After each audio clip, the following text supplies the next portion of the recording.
नमस्कार, आप देख रहे हैं मिरर मीडिया। मैं हूं अनुपम कुमार। हमारे खास कार्यक्रम खबरनामा में आपका स्वागत है। बढ़ते हैं आज की सुर्खियों की ओर। बोकारो के सियालजोरी थाना क्षेत्र में ग्रामीण और पुलिस के बीच झड़प, थाना प्रभारी को लगी चोट।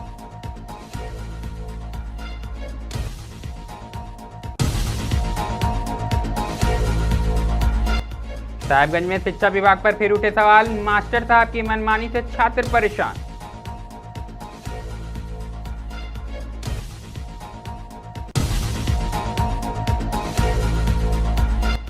धनबाद में दिशोम गुरु और मंत्री रामदास सोरेन को दी गई श्रद्धांजलि, शिबू सोरेन को भारत रत्न देने की उठी मांग।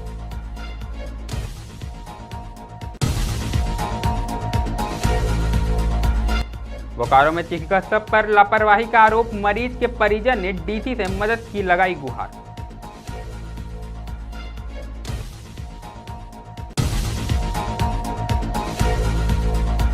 अंडाल में तेज आवाज के साथ टूटा स्टंप वॉल, खदान में बहे 5 मजदूर।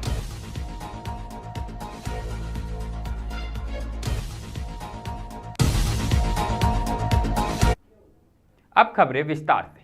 सबसे पहले बात हम बोकारो की करेंगे, जहां चंदन क्यारी प्रखंड अंतर्गत सियालजोरी थाना क्षेत्र में मंगलवार सुबह नियोजन की मांग को लेकर ग्रामीणों का आंदोलन उस समय उग्र हो गया जब आंदोलनकारियों ने सियालजोरी थाना प्रभारी मनीष कुमार पर हमला कर दिया। घटना Vedanta electro steel limited company के समीप स्थित अलकुस्सा मोड़ पर की है, जहां ग्रामीणों ने रोजगार की मांग को लेकर सड़क जाम कर दिया। सूचना मिलते ही थाना प्रभारी मनीष कुमार दल बल के साथ मौके पर पहुंचे और आंदोलनकारियों को समझाने का प्रयास करने लगे। उन्होंने प्रदर्शनकारियों से कहा कि सड़क जाम ना करे और प्रशासन कंपनी प्रबंधन से वार्ता कराएगी, लेकिन बातचीत के दौरान स्थिति बिगड़ गई और आक्रोशित भीड़ ने थाना प्रभारी पर हमला कर दिया, जिससे उनका सिर फट गया। घटना के बाद अलकुस्सा मोड़ पर आंदोलन जारी रहा। गंभीर रूप से घायल थाना प्रभारी मनीष कुमार को इलाज के लिए बोकारो स्टील सिटी के सेक्टर 4 स्थित अस्पताल ले जाया गया, जहां उनके सिर का सीटी स्कैन किया जा रहा है। पुलिस प्रशासन ने स्थिति को नियंत्रण में लेने के लिए अतिरिक्त बल की तैनाती भी की। इस घटना ने प्रशासनिक व्यवस्था और औद्योगिक क्षेत्र में सुरक्षा को लेकर कई बड़े सवाल खड़े किए हैं। शांतिपूर्वक धरना का उन लोगों के द्वारा अनुमति मांगा गया था, लेकिन वो हुआ नहीं। अनुमति किसी का जाम करने का विधि विरुद्ध कार्य का कहीं से अनुमति होता नहीं। उसके बावजूद ये लोग बैठे हुए थे। हम लोग कह रहे थे कि भाई वार्ता के लिए आओ, किसी भी चुगुर हो गया, डंडा चला दिया लोग। लाठी डंडा से पहले से भी आएंगे। अब बात साहेबगंज की, जहां राज्य सरकार स्कूल ऑफ एक्सीलेंस योजना के तहत शिक्षा व्यवस्था को मजबूत बनाने की बात करती है, वहीं साहेबगंज जिले की हकीकत इसके उलट दिखाई दे रही है। मामला राजमहल प्रखंड के उत्क्रमित प्राथमिक विद्यालय डुमरी का है, जहां शिक्षा व्यवस्था दोनों बदहाल है। ग्रामीणों का आरोप है कि बच्चों के लिए आने वाले चावल भी स्कूल के शिक्षक बेच देते हैं, लेकिन शिकायत देने के बाद भी जिम्मेदार अफसरों ने कोई कार्रवाई नहीं की। यही नहीं, विद्यालय में बच्चों को मिलने वाला मिड डे मील भी नियमों के अनुसार नहीं दिया जा रहा। अभिभावकों का कहना है कि मेन्यू में अंडा हर सप्ताह मिलने की व्यवस्था है, लेकिन बच्चों को यह महीनों में सिर्फ एक बार ही मिलता है। विद्यालय परिषद की स्वच्छता व्यवस्था भी पूरी तरह से ठप है। सरकार द्वारा बनाए गए शौचालय हमेशा ताला बंद रहते हैं, क्योंकि उनमें गंदगी का अंबार लगा हुआ है। इन सभी समस्याओं को लेकर ग्रामीणों और अभिभावकों ने राजमहल एसडीओ को लिखित शिकायत भी दी है, लेकिन अब तक कोई कार्रवाई नहीं हुई है। इधर बीईओ का कहना है कि इस बात की जानकारी नहीं है और अब तक उनके पास कोई लिखित भी शिकायत नहीं मिली है, लेकिन अगर इस बात में सच्चाई है तो इस पर जरूर कार्रवाई की जाएगी। यह मामला हम जो घर नीचे में बैठे थे तो देखिए जा रहा है चार लेके बोरिया में 2 आदमी, तो बोले 4-5 लेकर आए, तो बोला कि 50 बेच के 4 तो ले लिए 4। अच्छा, तो 5 बोरिया 4 के सुने मिले कि 5 बोरिया 4 बेच। 50 का बात जो बोल रही है, कौन है? मास्टर है। अच्छा, ये डुमरी स्कूल का? हाँ, डुमरी स्कूल का। ठीक। कितना बोरा चावल बेचा है? 5 बोरिया। और आपके स्कूल में पढ़ाई किस प्रकार से होता है? पढ़ाई स्कूल होता है, स्कूल में हाजिरी लिख देता है, अपना घर में जाकर पढ़ रहता है। जब बच्चा पढ़ लेता है तब उनकी हाजिरी खाली देखता है, ना तो नहीं, दिन भर घर में घुसा रहता है। स्कूल में मध्याह्न भोजन ध्यान बच्चा के देवे नहीं करता है, चुपचाप अपना घर में जाकर स्कूल खोल के चल जाता है घर। बच्चा लोग को खाना वगैरह मिलता है? खाना नहीं अच्छे से नहीं मिलता है। और पूछे तो है आने है, एक दिन आए हैं स्कूल की खाना कोई नहीं बच्चा से लोग के बनना, तो बोला कि खाना चार नहीं है तो नहीं बनना। और फिर जब देख जा रहे चार तो उस दिन फिर पूछ लिया तो बोला चार नहीं है, गिरा तो कैसे चार खाना बनाएंगे। वो चावल बेच देता है और उसके बाद खाना बंद करवा चार नहीं है। ऐसे मामले को लेकर के आप जिला प्रशासन से क्या मांग करते हैं? क्या बच्चा के खाना नहीं मिलता है, चार बेचता है, चोरा की मांग करते हैं कि बच्चा को कहे नहीं खाना मिलता है, बच्चा का फिर पढ़ाई नहीं होता है, जाके घर में पैसा रहता है, अंडा के जगह आम देता है। चावल 3 बोरा लेकर गए हैं इस विद्यालय से? आप कौन दिया था आपको? पंचा दिया है। पंचा कौन है? यहाँ का मास्टर है। अच्छा, आप जो 3 बोरा राशन लिए हैं किस लिए लिए थे? खाने के लिए नहीं, खाने के लिए। और कितना दिन का मामला है? कल तो लेके गए हैं, ये परसों लेके गए। और दिन में या रात में लेके? दिन में लेके, रात में तो चोरी कल आएगा ना, हम तो दिन में लेके गए हैं। जानकारी भी आपके द्वारा हमको मिली है और इसमें अभी हमने विद्यालय के प्रभारी से भी बात किया, तो विद्यालय के प्रभारी ने तो साफ इनकार किया, लेकिन प्राप्त आवेदन मुझे प्राप्त नहीं है, एसडीओ सर को आवेदन है, तो मैं आवेदन को पहले प्राप्त करूंगा और जो भी वहाँ पे स्थलीय जांच होगा, चाहे वो चावल बेचने से संबंधित हो या संजीविका को हटा दिया गया हो या विद्यालय में अच्छे से पठन पाठन नहीं कर रहा हो या अन्य कोई मामला जो प्रकाश में आएगा, तो मैं उसको पुनः जाके उस पर जाँच करूँगा और जो उचित होगा और उसमें ग्रामीण का भी उसमें मंतव्य लगाया जाएगा। ग्रामीण है वहाँ पे स्थानीय पदाधिकारी हैं, वहाँ पे बच्चे के माता पिता हैं, उनका भी वहाँ पे मंतव्य लगाया जाएगा, उनसे भी विद्यालय के बारे में कैसे विद्यालय का वातावरण है, कैसा वहाँ पढ़ाई का साधन है, कैसे बच्चे पठन पाठन कर रहे हैं, वहाँ कार्यक्रम सब कैसे संचालित हो रहा है, मध्याह्न भोजन कैसे बन रहा है, मध्याह्न भोजन मेनू के अनुसार वहाँ मिल रहा है कि नहीं मिल रहा है सभी बच्चे को, इस सब के बारे में जो भी है विशेष वहाँ जाके वहाँ जानकारी ली जाएगी और प्रभारी से भी बिंदुवार पूछताछ की जाएगी। अगर सही में वो दोषी पाए जाते हैं तो जो भी होगा। अब रुक करेंगे धनबाद का, जहां झारखंड आंदोलनकारी मोर्चा ने बुधवार को रणधीर वर्मा चौक पर विशेष श्रद्धांजलि सभा का आयोजन किया।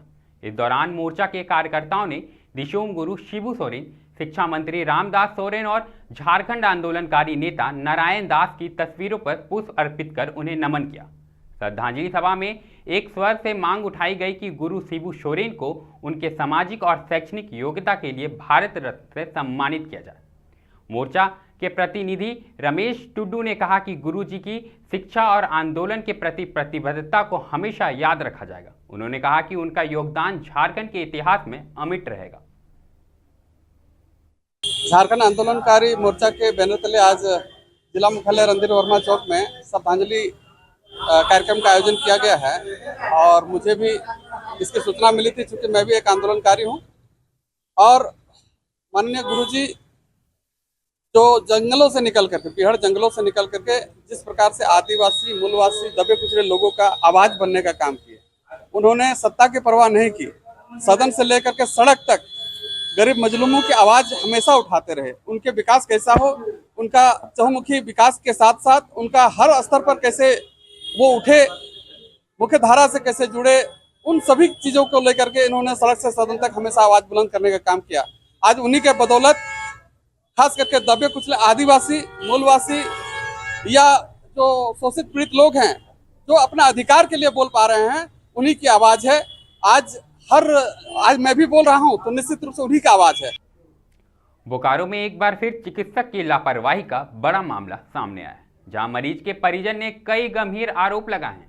परिजन के अनुसार खान बेदी गांव निवासी मंटुक रजवार के पेट में दर्द की शिकायत के बाद सेक्टर 4 स्थित वृंदावन अस्पताल में भर्ती करा गया था, जहां डॉक्टर GN साहू ने पित्ताशय की पथरी के लिए दूरबीन विधि से ऑपरेशन किया। इस दौरान आंत कट गई और मजबूरन दोबारा ऑपरेशन करना पड़ा। इसके बाद भी हालत बिगड़ती रही, पेट में पानी और पीला द्रव भरने लगा और तीसरा ऑपरेशन किया गया, लेकिन वह भी असफल रहा। अब डॉक्टर ने मरीज को चौथे ऑपरेशन के लिए विलोर रेफर कर दिया, जबकि परिजन आर्थिक तंगी से जूझ रहे हैं। मरीज के भतीजे ने कहा कि अंत में डीसी से जनता दरबार में शिकायत की। डीसी ने सिविल सर्जन को जांच के आदेश दिए और मरीज का समुचित इलाज सुनिश्चित करने का निर्देश दिया गया, लेकिन हमारी मांग है कि ऐसे डॉक्टरों के खिलाफ उचित कार्रवाई की जानी चाहिए। ये तीसरा ऑपरेशन के बाद बोले 2 दिन के बाद छुट्टी, कल सोमवार को छुट्टी डिस्चार्ज देने का उनका था कि सोमवार को छुट्टी कर देंगे, घर ले जाइएगा, कोई दिक्कत नहीं है। कल वो क्या किए कल डॉक्टर साहब आने के बाद बोल रहे हैं कि इसका एक इमरजेंसी बड़ा ऑपरेशन करना होगा और उस हाथ को जुटा नहीं है, उसको जोड़ना होगा। इसके लिए ऑपरेशन भिलोर में होगा, यहाँ नहीं होगा। आप लोग इसको भिलोर मरीज को ले जाइए। मरीज doctor GN Sahu, Vrindavan nursing home में, हाँ सेक्टर 4 में वो ऑपरेशन किए और कल वो बताएं कि पेशेंट बहुत सीरियस है, इनको अब यहाँ हमारे यहाँ संभव नहीं है, इनको चौथा ऑपरेशन करना होगा और ये ऑपरेशन भिलोर में होगा। इसको भिलोर। अगली खबर बंगाल के अंडाल से आई है, जहां बकोला क्षेत्र के श्याम सुंदरपुर कोयलरी में बुधवार सुबह एक बड़ा हादसा हुआ।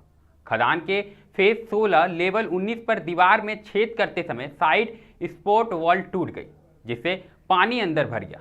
तेज बहाव में 5 कर्मचारी भी बह गए। इस हादसे में विवेक कुमार माझी की मौत हो गई है, जबकि 4 अन्य मजदूरों को 2 घंटे के भीतर सुरक्षित बाहर निकाला गया। खदान अधिकारियों और बचाव दल ने तुरंत मौके पर पहुंचकर फंसे मजदूरों को बचाया। चारों मजदूर को प्राथमिक उपचार के बाद सुरक्षित बाहर निकाला गया। त्रिमूल श्रमिक संगठन के नेता शौमिक मजूमदार और मनोज मुखोपाध्याय ने कहा कि हादसे की जिम्मेदारी खदान अधिकारियों पर है। उन्होंने बताया कि सुरक्षा नियमों की अवहेलना और लापरवाही इस हादसे का मुख्य कारण है। घटना की जानकारी मिलते ही अंडाल के SCP अंडाल थाना और उखरा चौकी की पुलिस मौके पर पहुंची। फिलहाल पूरे घटनाक्रम की जांच जारी है। किसके साथ है, हॉस्पिटल में गया, उसका पोस्टमार्टम देखना है। बाकी जो 4 लड़के उनका मेडिकल एग्जामिनेशन करा रहा हूँ। क्या हुआ कैसे हुआ टोटल चीज तो मैं नहीं बता पाऊंगा, ठीक है। टोटल चीज नहीं, मैं जो ऑन द स्पॉट जो रेस्क्यू करना वो कर रहा हूँ मैं, ठीक है। मेरा क्या हुआ वही बताइए। ऐसे पानी कैसे आ गया, गलती किसका लग रहा है? देखिए, मैं माइनिंग मैनेजर नहीं हूँ, जो माइनिंग मैनेजर है उसके लिए बाद में हम लोग तो अभी तक आपको कुछ पता नहीं चला क्या हुआ? मेरे को कुछ पता नहीं कितना सब मेरे को पहले आदमी वो सब मेरे को वो उसके बारे में सिर्फ माइंस देखना है। केवल आदमी सबको रेस्क्यू कर रहे हैं, अंदर मैनेजर है। इतना बड़ा घटना घट गया है, अभी तक आपको पता नहीं चला? आप यहाँ पे मौजूद है। बाकी पहले आप इसके पहले भी पूछे थे, मैं अभी सिर्फ सिचुएशन को हैंडल कर रहा हूँ। मैं सिचुएशन को हैंडल कर रहा हूँ, मेरे को अभी पूरा चीज पता नहीं है, मैं उस सबको हैंडल कर रहा हूँ। कितना आदमी का मौत हो गया? अगर आप लोग मेरे को घेर के रखेंगे तो मैं बाकी काम नहीं कर सकता, ये कोई वो काम नहीं है। तो आप तो यहाँ पे खड़ा है, तो आप थोड़ा बता दीजिए। खड़े नहीं है, मैं यहाँ पे दौड़ रहा हूँ, आप लोग आगे घेर के मेरे को काम नहीं करने। आपको कुछ पता नहीं है? आपको तो पता नहीं है ना? मेरे को तो डॉक्टर से बात करना है, सबसे बात करना है। खबरनामा में अभी के लिए फिलहाल इतना ही। ऐसी तमाम खबरों से हम आपको अवगत कराते रहेंगे। देखते रहें मिरर मीडिया।